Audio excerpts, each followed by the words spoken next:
নমস্কার দর্শক বন্ধুগণ, সাধক জীবন চ্যানেলে সকলকে স্বাগত জানাই। আজকে একটি নতুন পর্বে চলে এসেছি। আজকে শ্রী শ্রী সদ্গুরু সংঘ শ্রী শ্রী বিজয়কৃষ্ণ গোস্বামী প্রভুপাদের জীবনের কিছু অদ্ভুত অলৌকিক ঘটনা কুলদানন্দ ব্রহ্মচারী রচিত চতুর্থ খণ্ড। ভালো লাগে তাহলে অবশ্যই চ্যানেলটা একটা লাইক শেয়ার সাবস্ক্রাইব করে আমার চলার পথের সঙ্গী হবেন। সকলকে অজস্র ধন্যবাদ আমার চ্যানেলে এসে আপনাদের মূল্যবান সময় দেবার জন্য। নতুনদেরকে স্বাগত জানাই আর পুরনোদেরকে অনেক ভালোবাসা এবং শুভেচ্ছা জানিয়ে শুরু করি চতুর্থ খণ্ড। প্রেতের আর্তনাদ, ফকিরের বাহন অদ্ভুত বৃক্ষ, সাহেবের প্রতিষ্ঠিত কালীমূর্তি। হাবড়াতে ট্রেনে চাপিয়া রাত্রি প্রায় 1টার সময় ভাগলপুর স্টেশনে পৌঁছিলাম। একটি কুলি সঙ্গে লইয়া খঞ্জরপুরে পুলিনপুরি চলিলাম। আজ ভয়ঙ্কর অন্ধকার। কিছুদিন অগ্রসর হইয়া মশাইয়ের চকে উপস্থিত হইলাম। বিস্তৃত ময়দানের ভেতর দিয়া রাস্তা, দুদিকে বড় বড় বৃক্ষ রহিয়াছে। হাসপাতালের বিপরীত দিকে একটি প্রকাণ্ড আম গাছের নিকটে উপস্থিত হওয়া মাত্রই অতিশয় যন্ত্রণাসূচক শব্দ শুনিতে পাইলাম। উহা শুনিয়াই চমকিয়া চতুর্দিকে তাকাইলাম। সর্বত্র জনপ্রাণী শূন্য, অন্ধকারময়।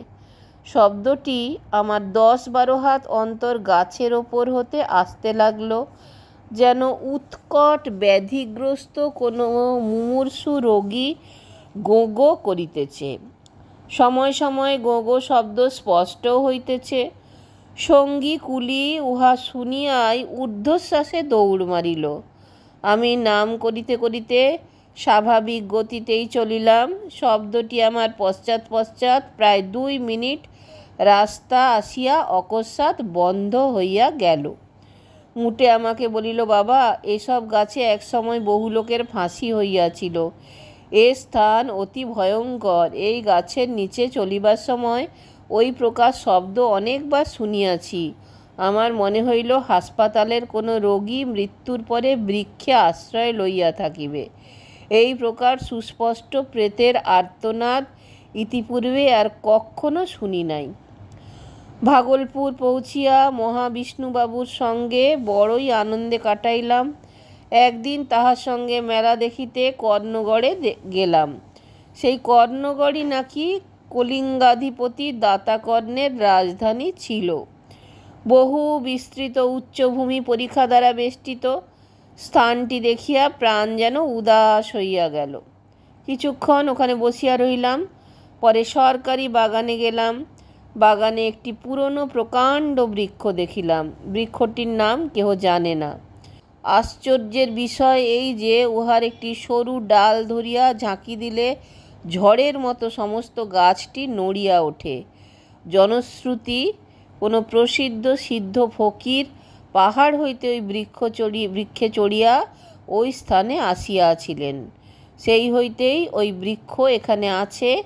বাসায় আসিবার সময় রাস্তার ধারে একটি কালী মন্দির দেখিলাম। শুনিলাম কোনো এক সাহেব কালীর অলৌকিক মহিমা প্রত্যক্ষ করিয়া ওই কালী মন্দির প্রতিষ্ঠা করিয়াছিল। দেবীর স্থায়ী সেবা পূজা সুব্যবস্থা করিয়া দিয়া তিনি বিলাত চলিয়া গিয়াছেন। সেই হইতে এ পর্যন্ত সেবা পূজা নিয়মিত রূপে চলিয়া আসিতেছে। 4-5 দিন ভাগলপুরে থাকার পর বস্তি হইতে যাইতে অস্থির হইলাম।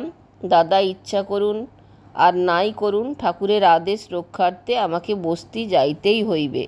ভাগলপুর আসিয়া ভিক্ষা প্রত্যহই করিলাম। নিত্যক্রিয়ায় কোনো প্রকার বিঘ্ন ঘটিল না। শীঘ্রই ফিরে আসছি পরবর্তী পর্বে। জয় গুরু, জয় গুরু, জয় গুরু।